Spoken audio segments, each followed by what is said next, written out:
I watched my sister Vanessa stand in Grandma Eleanor's dining room like a prosecutor making closing arguments. Around the Thanksgiving table sat 22 family members. Our parents, Grandma's siblings, various cousins, all gathered for what Vanessa had positioned as both a holiday dinner and an estate clarification meeting. Grandma Eleanor had passed away exactly 6 weeks ago. The funeral had been beautiful. But now came the moment Vanessa had clearly been orchestrating. Her public announcement that I would inherit nothing. "I want everyone to understand the situation clearly," Vanessa began, her voice carrying that blend of concern and calculation she'd perfected over 39 years. "Nicole has been making claims about Grandma's estate, suggesting she has rights to property, to assets, to inheritance. So I did what any responsible family member would do. I hired Thomas Blackwell, the best estate attorney in Boston, to investigate Nicole's claims and prove, legally and definitively, that she has no rights to anything." She gestured dramatically toward the dining room entrance. "Thomas is arriving any moment with his complete report. When he gets here, everyone will see the truth. Nicole abandoned this family years ago, and she gets nothing from Grandma's estate. Nothing." My mother, Patricia, smiled with obvious pride. My father nodded approvingly. My Aunt Sarah looked at me with pity mixed with satisfaction. Several cousins whispered to each other, clearly anticipating my public humiliation. I sat quietly at the far end of the table, hands folded around my wine glass, saying absolutely nothing. Because I'd been waiting 6 weeks for exactly this moment. The moment Vanessa's overconfidence would destroy her completely. The doorbell rang. Vanessa practically sprinted to answer it, returning with a distinguished-looking man in his 60s carrying a leather briefcase.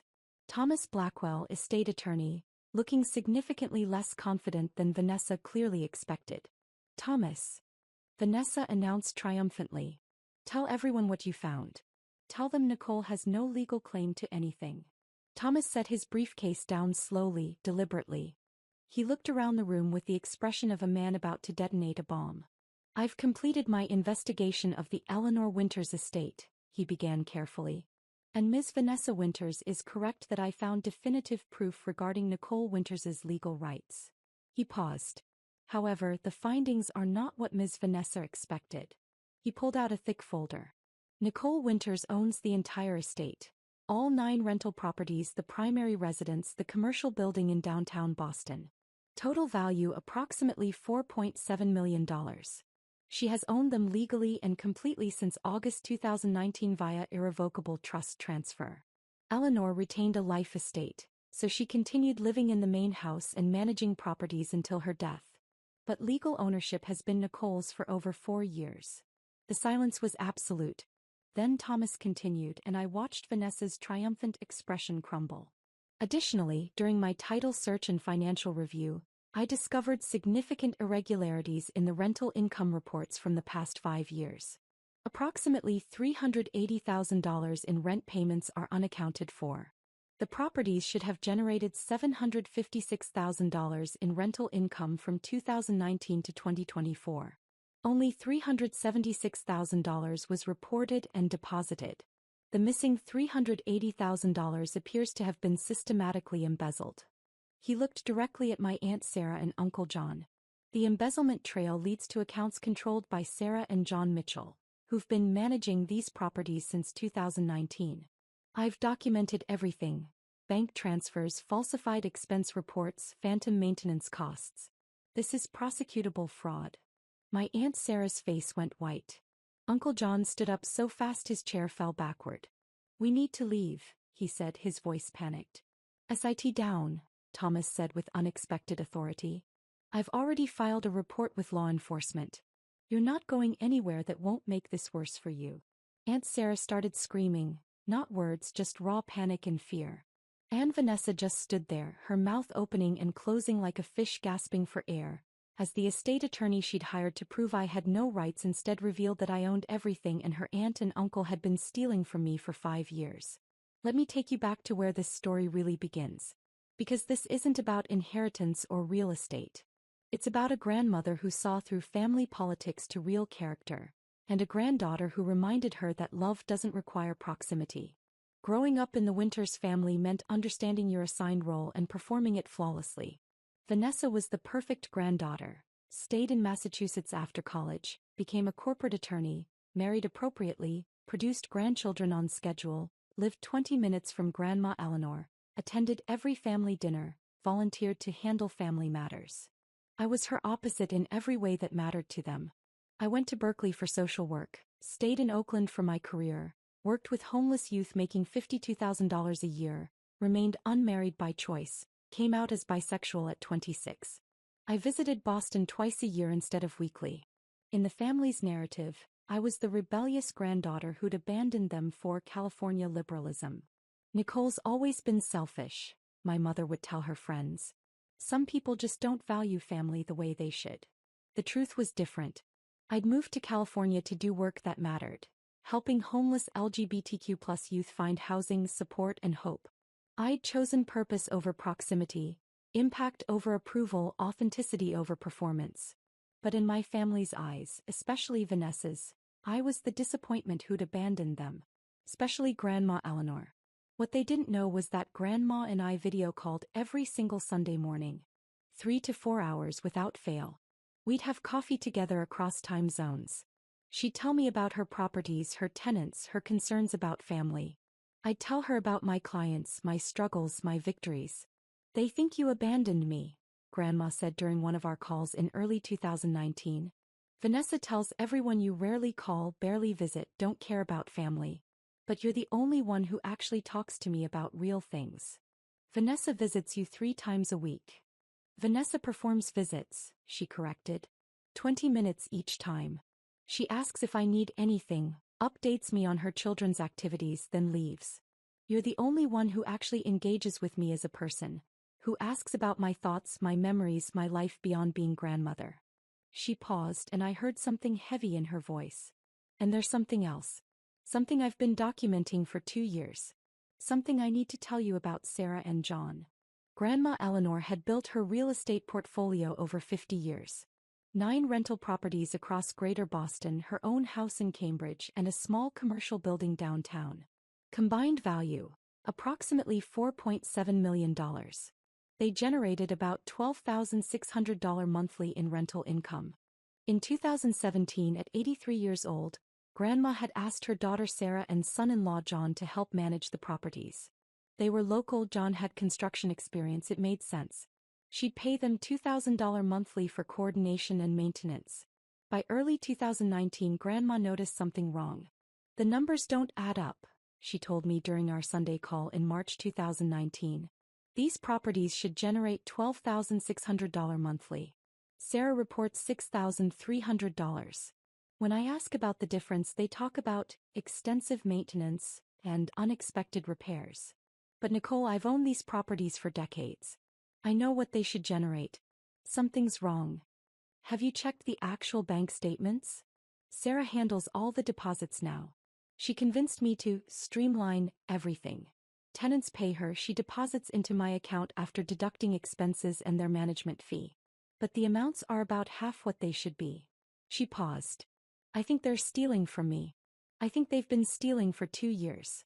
My stomach dropped. That's serious, Grandma. I know. That's why I can't confront them without proof. If I'm wrong, I damage family relationships.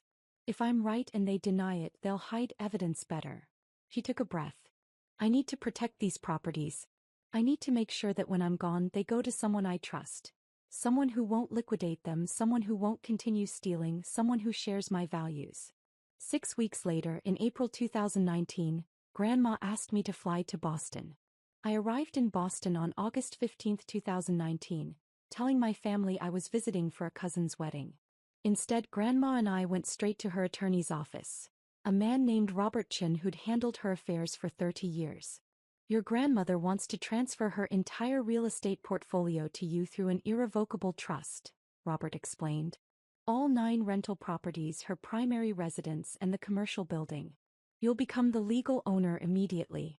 She'll retain a life estate so she continues living in her house and managing properties until she passes. But legal ownership transfers to you today. I stared at Grandma. Why? Vanessa's the successful attorney. She's local. She's been positioning herself as your successor for years. Grandma pulled out a folder. Because Vanessa would sell everything within 6 months of my death. She's told me her plans: liquidate unproductive assets, maximize returns, invest in more lucrative opportunities. She sees these properties as dollar signs, not as homes for 37 working families. She pulled out another folder. And because Sarah and John have been embezzling from these properties for 2 years. I don't have absolute proof yet, but the discrepancies are too large to be anything else. I need to protect these properties from them too. What about Mom and Dad? They'll support Vanessa. Which is why we're not telling them. Or anyone. Grandma leaned forward. We transfer everything to you today. I retain my life estate and continue managing properties. Sarah and John will keep helping, which means they'll keep stealing and we'll document it. When I'm gone, you'll have legal ownership established years before my death and evidence of their fraud. Robert interjected. We're also documenting Eleanor's complete cognitive capacity. Neurological evaluation completed yesterday. Perfect function. This prevents future claims that the transfer was made while she lacked capacity. Grandma squeezed my hand. Nicole, you're the only one who never asked me for anything. You're the only one doing work that actually matters. Helping homeless kids find hope and housing. You're the only one who calls me every week because you want to, not because you feel obligated. You share my values. That's why you're inheriting everything. This is going to destroy family relationships. It's going to reveal family character, she corrected. When the truth comes out, watch how they react. Watch who demands what they think they're owed versus who asks what actually happened. Character shows up in crisis, Nicole. This transfer will create the crisis that reveals everyone's true nature. We signed everything on August 15, 2019. 10 properties transferred to me through irrevocable trust. Grandma retained her life estate. County records across 3 jurisdictions were updated. Everything was legal and documented. Grandma also made a video that day. My name is Eleanor Winters. Today is August 15, 2019. I'm transferring my entire real estate portfolio to my granddaughter Nicole Winters. I'm doing this of my own free will with complete mental capacity. I'm choosing Nicole because she's the only one who built a real relationship with me rather than positioning for inheritance. She calls every Sunday for hours. She asks about my life, my thoughts, my memories. She's chosen meaningful work over lucrative work. She shares my values about housing being a human right, not just a profit center. Vanessa will claim she deserves this because she visited more often. But proximity isn't relationship. 20-minute visits 3 times a week don't equal 3-hour conversations every Sunday. Nicole knows me. Vanessa knows the grandmother she thinks I should be. I also suspect Sarah and John are stealing from these properties. I'm documenting it. Nicole will have evidence to recover what was stolen or prosecute if necessary. If you're watching this, I'm gone and the truth is coming out. Honor my choice. Nicole earned this through character, not through performance. And we told no one. From August 2019 to October 2024, I was secretly the owner of a $4.7 million real estate portfolio. Grandma continued managing properties. I continued working in Oakland with homeless youth. I continued being labeled the granddaughter who'd abandoned the family. But I was learning. Every Sunday, Grandma taught me everything. Property management, tenant relations, maintenance coordination, Massachusetts rental law, long-term financial planning. And we documented Sarah and John's theft. I hired a forensic accountant named Lisa Martinez in October 2019. She worked quietly, obtaining records through legal channels, interviewing tenants, documenting the embezzlement. The findings were damning. From 2017 to 2024, Sarah and John had systematically stolen approximately $380,000 through multiple methods. Underreported rent. Properties generated $12,600 monthly. They reported $6,300, pocketing the $6,300 difference. Over 7 years, $529,200, but $149,200 was stolen before I owned the properties. So the theft from me was $380,000. Falsified maintenance. They claimed $32,000 for roof repairs that never happened. Contractors had no record of the work. Phantom expenses. They created fake invoices from non-existent companies. Security deposit theft. They collected deposits but never reported them. Lisa documented everything. Bank statements showing deposits into Sarah and John's accounts, contractor testimony about invoices for work never performed, tenant statements about unreturned deposits. This is felony embezzlement, Lisa told me in 2020. Multiple counts. They could face serious prison time. Not yet, I said. Grandma wants them to have no defense when the truth comes out. Keep documenting. Meanwhile, Vanessa positioned herself as Grandma's successor. She talked constantly about when I inherit and my plans for the portfolio. She made sure everyone knew she was the devoted granddaughter while I was the absent one. What none of them knew was that every Sunday Grandma and I talked for hours. That I'd owned everything for years. That Sarah and John's theft was being meticulously documented. In September 2024, Grandma was diagnosed with advanced congestive heart failure. Prognosis: months. It's almost time, she told me during one of our last clear conversations. Make sure Robert has everything. The trust documents, the video, Lisa's forensic report. When I'm gone, Vanessa will make her move. She'll try to prove you have no rights. Let her. Let her hire an attorney to investigate. They'll find the trust transfer and Sarah and John's embezzlement. The truth will come out perfectly. Grandma passed peacefully on October 1, 2024. I flew to Boston for the funeral, where Vanessa performed grief beautifully while I stood quietly in the back remembering every Sunday morning for 5 years. After the funeral, Vanessa cornered me. Just so you know, Nicole, you're getting nothing. You abandoned Grandma years ago. I'm handling the estate and you have no legal claim to anything. I understand, I said calmly. Good. I'm glad we're clear. She smiled. In fact, to make absolutely sure there's no confusion, I'm hiring an estate attorney to investigate and prove you have no rights. That way, when you're excluded from everything, you'll know it was done properly and legally. That's very thorough of you, I said. I'm just protecting the family, she said with fake sympathy. Making sure everything's handled correctly. What she didn't know was that she was about to pay an expensive attorney to discover that I owned everything and that her aunt and uncle had been stealing from me for 5 years. I could have told her right then. But Grandma's words echoed. Character shows up in crisis. Let the crisis reveal everyone's true nature. So I said nothing. And I waited. 6 weeks after Grandma's death, Vanessa hosted Thanksgiving at Grandma's house. My house, though she didn't know it yet. She'd invited the entire family and announced it would double as an estate clarification meeting.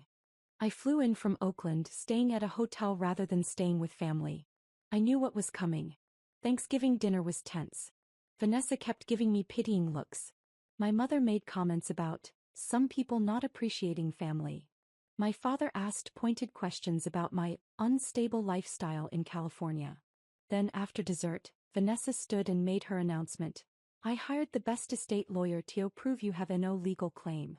You're getting nothing. Mom smiled proudly. Several relatives nodded approvingly. They were all witnessing what they thought would be my public humiliation. I just smiled and sipped my wine. Thomas Blackwell arrived exactly on schedule. Vanessa introduced him triumphantly, expecting validation. He said she got the truth. Your sister owns the entire $4.7 million estate via 2019 trust transfer, Thomas announced, pulling out documented proof. The room went silent as comprehension dawned slowly. Then came the second bomb, but I found $380,000 in missing rent payments. He detailed Sarah and John's embezzlement, the underreported rent, the falsified expenses, the phantom costs. He explained that he'd already filed reports with law enforcement because as an officer of the court, he was obligated to report felony fraud. That's when Aunt Sarah started screaming. Pure panic. Uncle John tried to run, literally heading for the door before Thomas blocked him. Running makes it worse, Thomas said firmly. Sit down. Law enforcement is already involved. Your best option now is cooperation and restitution, not flight. My mother found her voice. This is insane. Mom would never cut out Vanessa. Nicole manipulated her. Thomas pulled out Grandma's video recorded 5 years earlier. He played it on his laptop for everyone to see. Grandma's face filled the screen, healthy, sharp, completely lucid, explaining exactly why she chose me. Explaining about the Sunday calls Vanessa didn't know about. Explaining about Sarah and John's suspected theft. explaining everything. When the video ended, my mother was crying. My father looked stunned. Vanessa looked like her entire world was collapsing. "You stole from me," I said to Sarah and John, my voice calm. "For 5 years, you stole $380,000 from properties I owned." Grandma suspected it. "That's partly why she transferred everything to me, to protect her assets from your theft." Uncle John's face was red. "We were managing the properties. We deserved more than $2,000 monthly. So you stole $6,300 monthly instead?" I asked. "That's felony embezzlement, Uncle John. Multiple counts. You could each face 5 to 10 years in prison." Aunt Sarah was still screaming but coherent now. "We have bills. We have expenses. We needed the money." "Then you should have negotiated a higher management fee," I said. "Or found other work. You didn't. You chose theft. For 7 years. Thomas interjected. "Nicole, I need to discuss your options regarding Sarah and John. You can pursue full criminal prosecution, which I've reported to authorities, or you can negotiate a restitution agreement that might result in reduced charges." I pulled out a document I'd prepared weeks ago. "I'm willing to offer them one option. Full restitution of $380,000 plus interest. $425,000 total. Paid over 10 years at $3,542 monthly. In exchange, I'll request reduced charges. If they refuse or miss 2 payments, the agreement is void and I pursue maximum prosecution." Uncle John grabbed the document with shaking hands. "We can't afford $3,500 monthly. You afforded to steal $6,300 monthly for 5 years, I said. "Sell your vacation house. Downsize. Cut expenses. Figure it out. Or go to prison. Your choice." I turned to Vanessa. "And you hired Thomas to prove I had no rights. Instead, he proved I own everything and uncovered your aunt and uncle's felonies. How much did you pay him?" $25,000, Thomas said quietly. "For a comprehensive estate investigation. $25,000 to discover you have no claim to anything," I said to Vanessa. "You could have just asked me. Or better yet, you could have built a real relationship with Grandma instead of positioning for inheritance while I was actually talking to her every single week." Vanessa found her voice finally. "Those Sunday calls, they were real? You actually talked to Grandma every week?" "For 5 years, I confirmed. 3 to 4 hours every Sunday morning. We talked about everything. Her properties, her life, her concerns about family dynamics, my work with homeless youth, philosophy, politics, memories. Real conversations, Vanessa. Not 20-minute check-ins where you asked if she needed anything and then left." My mother stood up. "If you walk out that door with everything, you're dead to me." "Mom, I've been dead to you since I moved to California and came out as bisexual," I said calmly. "You just performed tolerance while actually rejecting who I am. Grandma was the only one who actually accepted me. That's why she trusted me with her life's work." I looked around at the family, some looking angry, some looking shocked, some starting to understand. "These properties aren't just assets," I said. "They're homes for 37 working families. Grandma kept rents below market for decades because she believed housing is a human right. Vanessa would have sold everything within 6 months and displaced everyone for profit. I won't. I'll continue what Grandma built. Affordable housing, community service, purpose over profit." I gathered my things. "Thomas, thank you for your thorough investigation. Please send me your complete report and your invoice. Vanessa can pay you since she hired you. Sarah, John, you have 72 hours to accept the restitution agreement or face full prosecution. Choose wisely." I walked out to the sound of Aunt Sarah crying, Uncle John calling attorneys, and Vanessa demanding that someone fix this. Sarah and John signed the restitution agreement within 48 hours. They sold their vacation home, downsized their primary residence, and began making payments. They're on month 6 now, all payments on time, probably because the alternative is prison. My parents stopped speaking to me entirely. Vanessa sends occasional emails oscillating between demanding I do the right thing and share the inheritance, and admitting she never actually knew Grandma the way I did. But about 40% of the extended family reached out to me privately. Many admitted they'd been hearing Vanessa's biased narrative for years without questioning it. Watching the Thanksgiving confrontation, Watching Thomas's evidence, Grandma's video, the revelation of Sarah and John's theft, opened their eyes to dynamics they'd missed. My cousin Rachel became an unexpected ally. I've been thinking about those Sunday calls, she told me. I lived 20 minutes from Grandma for 10 years and visited maybe once a month. You lived across the country and talked to her more than I did. That says something about me, not about you. The properties continue thriving. I hired a professional management company in Boston, visit quarterly, and stay deeply involved in maintaining Grandma's vision. Affordable housing for working families, rents below market, community over profit. Kept my job in Oakland. The rental income lets me donate most of my salary to homeless youth programs. I'm doing exactly what Grandma understood, using resources to serve purpose. It's Thanksgiving 2025. I'm not with my parents. I'm hosting my own gathering in Oakland. Chosen family, close friends, several former clients who've become success stories, my cousin Rachel who flew out from Boston. We're having dinner when my phone rings. Unknown Boston number. It's Vanessa. Nicole, her voice breaks. I've been in therapy, working on everything. And I need to say, I'm sorry. You were right. I performed relationship with Grandma while you built real relationship. I positioned for inheritance while you actually cared about her as a person. Thomas's investigation proved I was the fraud, not you.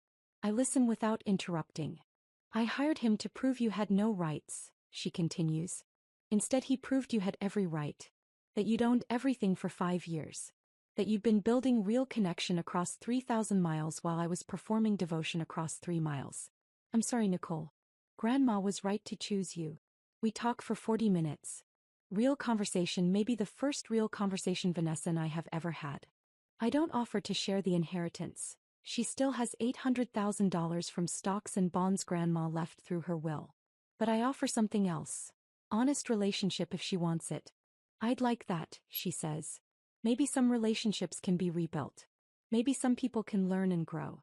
The next day, I visit Grandma's grave in Cambridge. Fresh flowers, a quiet moment, a progress report.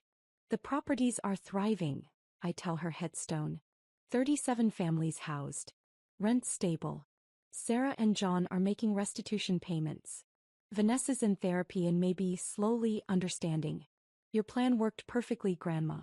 You protected your legacy, revealed everyone's true character, and made sure your life's work continues serving people rather than profit. Thank you for seeing me. Thank you for trusting me. The Massachusetts autumn air is crisp and clear. Grandma Eleanor saw something in me my family couldn't. That real relationship is built through consistent, meaningful connection, not physical proximity. That authenticity matters more than performance. That purpose matters more than profit. Vanessa hired an attorney to prove I had no rights. Instead, he proved I had every right, legal, moral, and earned through 5 years of Sunday morning conversations nobody knew about. Grandma knew what she was doing. She let Vanessa's overconfidence create the crisis that would reveal the truth perfectly. And that's the inheritance that actually matters.